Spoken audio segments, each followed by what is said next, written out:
Hi అండి, అందరికీ నమస్కారము. అందరూ ఎలా ఉన్నారు? బాగున్నారా? నేను మీ తెలుగు స్టోరీస్. ఈరోజు story devil boss part 17. Vikrant దీన్ని కూడా అవకాశంగా తీసుకున్నాడు. అతను కావాలనే ప్రతి కొన్ని రోజులకు వేరుశనగలు తినేవాడు మరియు ప్రతిచర్య వచ్చినప్పుడు అనారోగ్యం అనే నెపంతో వెన్నెలాని తనతో ఉంచుకునేవాడు. అంతా బాగా జరుగుతుంది.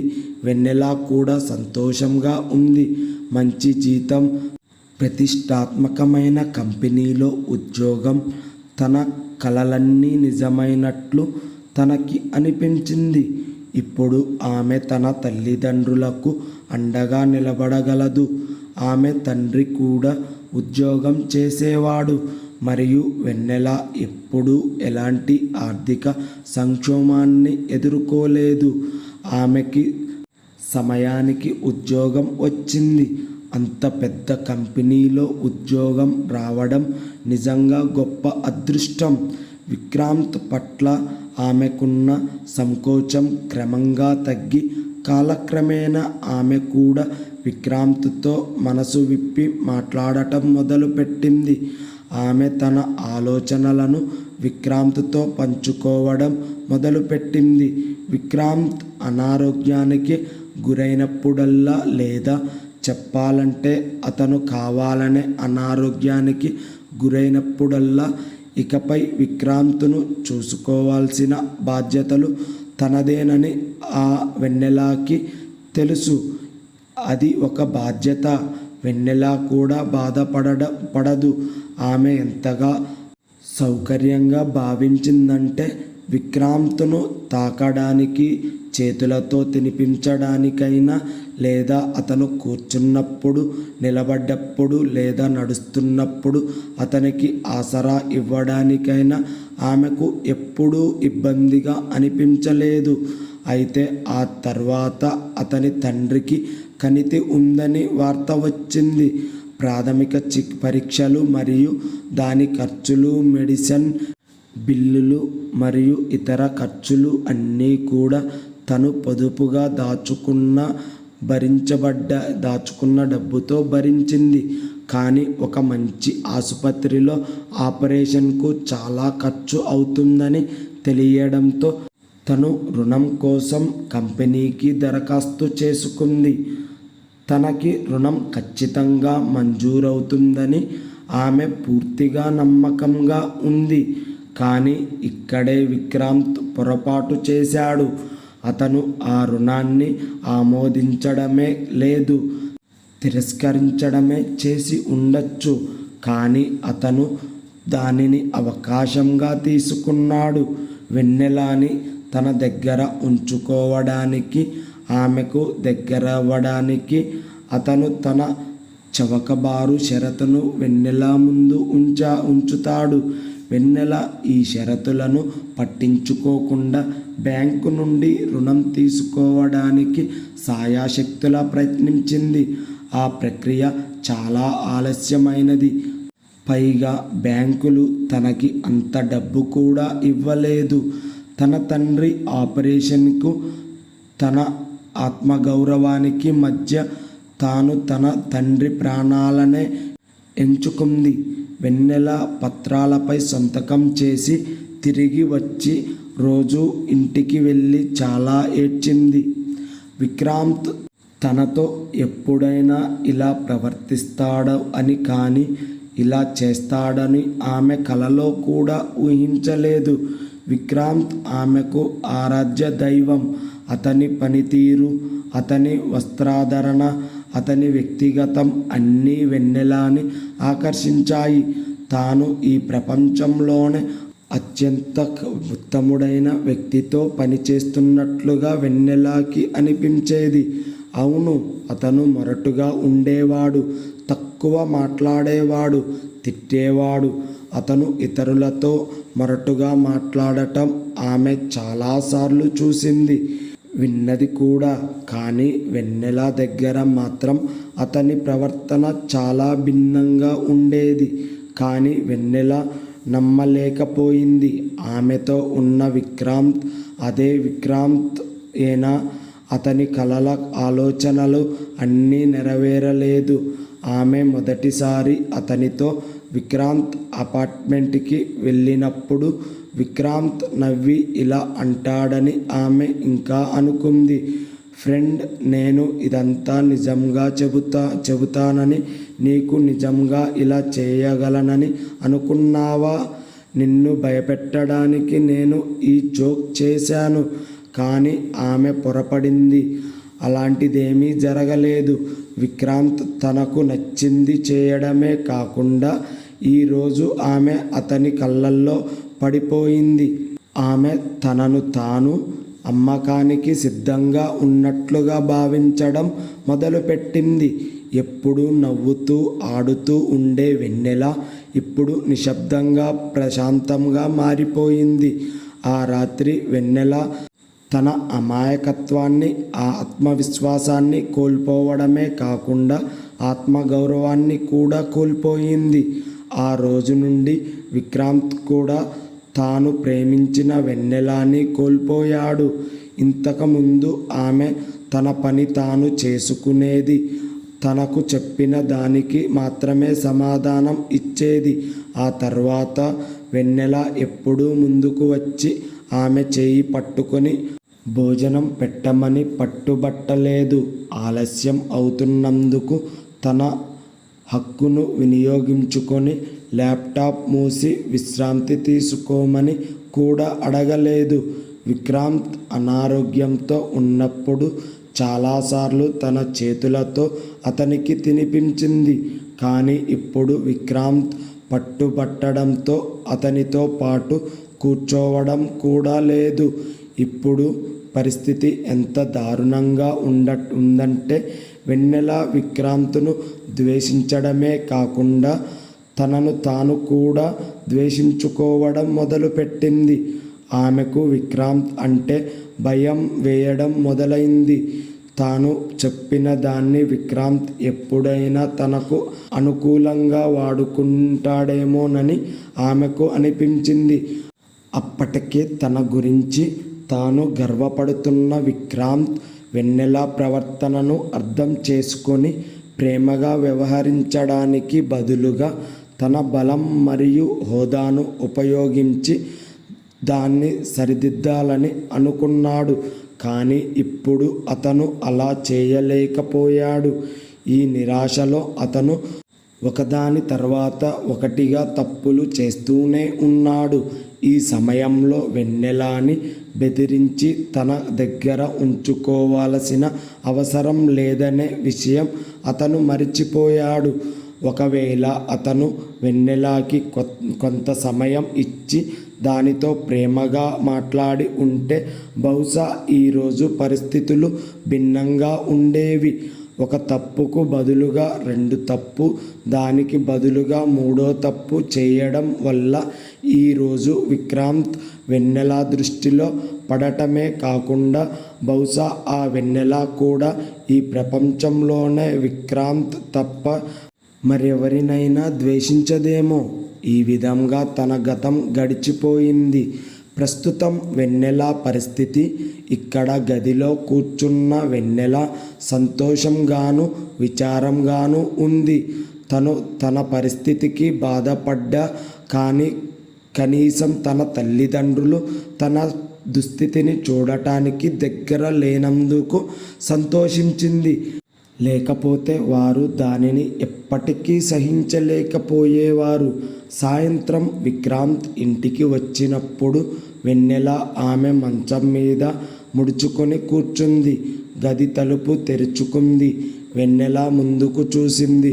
విక్రాంత్ లోపలికి వెళ్ళి తలుపు దగ్గర నిలబడ్డాడు. వెన్నెల కళ్ళను ముఖాన్ని చూస్తే ఆమె కన్నీళ్లు ఒక్క క్షణం కూడా ఆగలేదని ఆమెను చూసిన వారు ఎవరైనా సరే చెప్పగలరు. తన కళ్ళను తుడుచుకుంటుండగా అతని ముఖం నల్లబడింది. విక్రాంత్ తన గుండెల్లో తాను బాధపడుతున్నప్పటికీ ముందుకు కదిలి వెన్నెల ముందు నిలబడ్డాడు. వెన్నెల తలుపు వైపు చూస్తూ ఉంది. నా వైపు చూడు అన్నాడు విక్రాంత్. వెన్నెల ఇంకా తలుపు వైపు చూస్తూ ఉంది. ఆమె కనురెప్పలు రెప్ప వేయడం కూడా మర్చిపోయాయి. వెన్నెల, నా వైపు చూడు అని విక్రాంత్ గట్టిగా అన్నాడు. అతని మాటలు ఆ వెన్నెల చెవులకు చేరినట్లు అనిపించింది. వెన్నెల, నా వైపు చూడు అని విక్రాంత్ గట్టిగా అరుస్తూ అన్నాడు. విక్రాంత్ గొంతుకు వెన్నెల ఉలిక్కిపడింది. విక్రాంత్ వైపు చూస్తుంది. విక్రాంత్ ముఖం తీవ్రమైన కోపంతో నిండిపోయింది. మంచం మీద ఆమె మోకాళ్ళపై కూర్చొని దాని చుట్టూ చేతులను చుట్టుకొని వెన్నెల మరింతగా తనలో తాను కుంచించుకుపోయింది. విక్రాంత్ కొద్దిగా వంగి పళ్ళు బిగించి అన్నాడు, ఏమైంది? నీకేమైంది? సంతోషంగా ఉండమని చెబుతున్నాను. నీకు నచ్చిన చోటుకి వెళ్ళు, నీకు నచ్చినట్లుగా జీవించు, ఒక్క క్షణం నాతో ఉండు. ఇది అంత కష్టమా? అది చాలా చిన్న విషయమే. అయినా వెన్నెల పట్ల విక్రాంత్కు ఉన్న కోపాన్ని ఆమె బాగా అర్థం చేసుకోగలిగింది. అతని మాటల్లో కొద్దిగా అసహనం కనిపించింది. బహుశా వెన్నెల అతని మాట వినకపోవడం వల్లనో, లేదా అతను కోరుకున్న వెన్నెల దొరక్కపోవడం వల్లనో కావచ్చు. వెన్నెల విక్రాంత్ వైపు చూసి అతని మాటలను పట్టించుకోకుండా తన మోకాళ్ళలో తల దాచుకొని కూర్చుంది.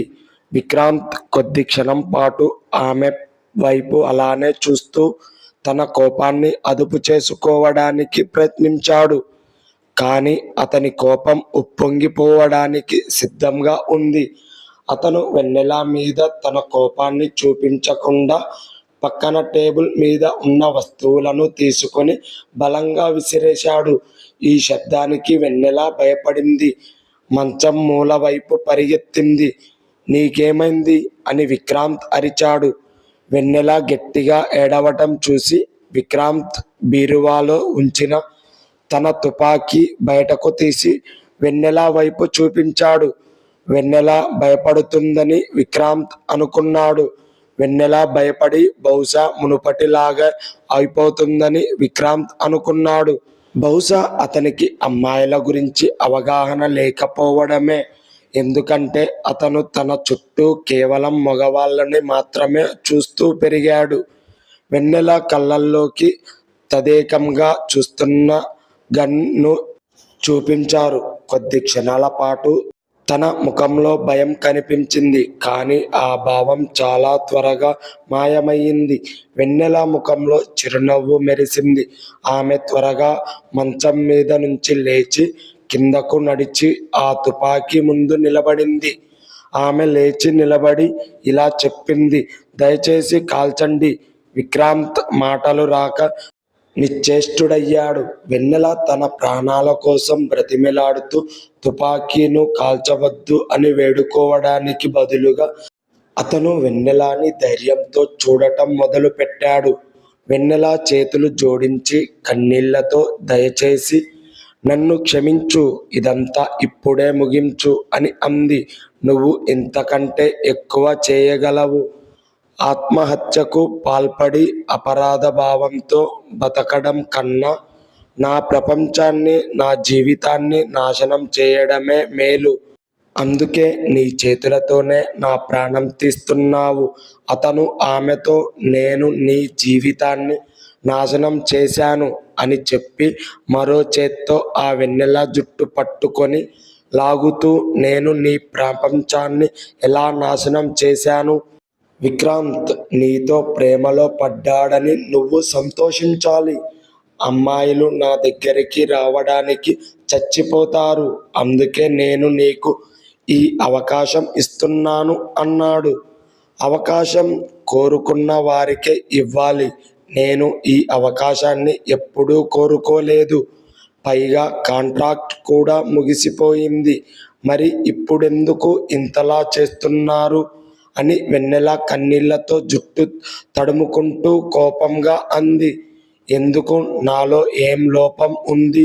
నన్ను చూడు, నాకంటే మంచి అబ్బాయి నీకు దొరికేవాడా అని విక్రాంత్ అన్నాడు. నువ్వు చెప్పింది నిజమే అని ఆ వెన్నెల నవ్వుతూ అనడంతో విక్రాంత్ చాలా సంతోషపడ్డాడు. వెన్నెల వెంట్రుకలపై అతని పట్టు సడలడంతో ఆ అవకాశాన్ని ఉపయోగించుకొని వెన్నెల తన వెంట్రుకలను విడిపించుకొని అరిచింది. నువ్వు చెప్పింది నిజమే. నాకు కావలసిన వాడు దొరికాడు. నన్ను తన లంజలా ఉంచుకున్న నీకంటే మంచివాడు నాకు దొరకలేడు. వ్యభిచారం అనే పేరు వినగానే విక్రాంత్కు తీవ్రంగా కోపం వచ్చింది. అతను గన్నును పట్టుకొని అదే చేతితో వెన్నెల చెంపపై కొట్టాడు. తుపాకీ పిడి వెన్నెల చెవి దగ్గర తగలడంతో ఒక గాయం అయ్యింది. దెబ్బ తగిలిన వెంటనే వెన్నెల తన చేతులను చెంప మీద పెట్టుకోవడంతో విక్రాంత్ ఆ గాయాన్ని ఇప్పటివరకు గమనించలేదు. వెన్నెల తల ఎత్తుకొని విక్రాంత్ వైపు చూస్తూ, మీరు చెప్పింది నిజమే. మీరు నన్ను బలవంతం చేయలేదు. కానీ నాకు వేరే దారి లేదు. నేను మీకోసం పనిచేశాను. నేను నిజాయితీగా లేనా? నేను కష్టపడలేదా? ఈ 3 ఏళ్లలో నేను మీ నమ్మకాన్ని అర్హురాలిని కాలేదా? అంది. నాకు ఒక్క విషయం చెప్పండి సార్. నేను సంతోషంగా ఉండాలని మీరు అంతగా కోరుకుంటే, నేను సంతోషంగా ఉండాలని మీరు అనుకుంటే మీరు నా లోన్ను ఆమోదించేవారు. 40 లక్షలు నాకు చాలా పెద్ద మొత్తం. కానీ విక్రాంత్కు 40 లక్షల రూపాయలు విలువ సముద్రంలో ఒక చుక్క లాంటిది. విక్రాంత్ ఆమె మాటలను మౌనంగా వింటున్నాడు. ఈ రోజు చాలా కాలం తర్వాత ఆమె మాట్లాడుతోంది. మీ పుట్టినరోజు మీరు ఇచ్చిన పార్టీలో అతిథులకు మీరు తిరిగి ఇచ్చిన బహుమతి విలువ ఎంతో మీకు తెలుసా? విక్రాంత్ వెన్నెలని వింత కళ్ళతో చూస్తున్నాడు. ఆమె ఏమి చెబుతుందో విక్రాంత్కు అర్థం కాలేదు.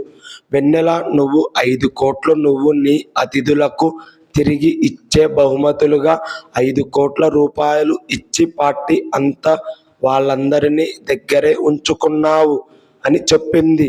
మీరు 23 కోట్ల రూపాయలు ఖర్చు పెట్టారు. మీ ఖర్చు లెక్క నా దగ్గర ఉంది. చెప్పండి, అది పుట్టినరోజు పార్టీనా? కానీ మీరు 23 కోట్లు ఖర్చు చేసి ఉండవచ్చు. కానీ ఒకటి, మీకు విధేయురాలుగా ఉండటమే కాకుండా పూర్తిగా ఉన్న కార్యదర్శికి మీ క్రింద జీతంగా పనిచేసి ఆ మొత్తాన్ని తిరిగి చెల్లించడానికి సిద్ధంగా ఉంది. నాకు 40 లక్షల రూపాయలు ఇచ్చే ముందు ఇంత నీచమైన షరతు పెట్టావు. నాకు అప్పు ఇచ్చి ఉంటే నువ్వు నా దేవుడివి అయ్యేవాడివి. బహుశా జీవితాంతం నిన్ను పూజించిన నీ రుణం నేను తీర్చుకోలేకపోయేదాన్ని. కానీ నువ్వు చేశావు. నాపై వెల కట్టావు. నన్ను అమ్ముడు పోయేలా చేశావు. వెన్నెల మాటలకు విక్రాంత్ మనసు కరుగుతుందా లేదా ఆమెపై కోపగించుకుంటాడా? నెక్స్ట్ ఎపిసోడ్లో తెలుసుకుందాం. వీడియో కనుక నచ్చినట్లయితే ఒక లైక్ చేయండి. మన ఛానల్ని సబ్స్క్రైబ్ చేసుకోండి. Thanks for watching.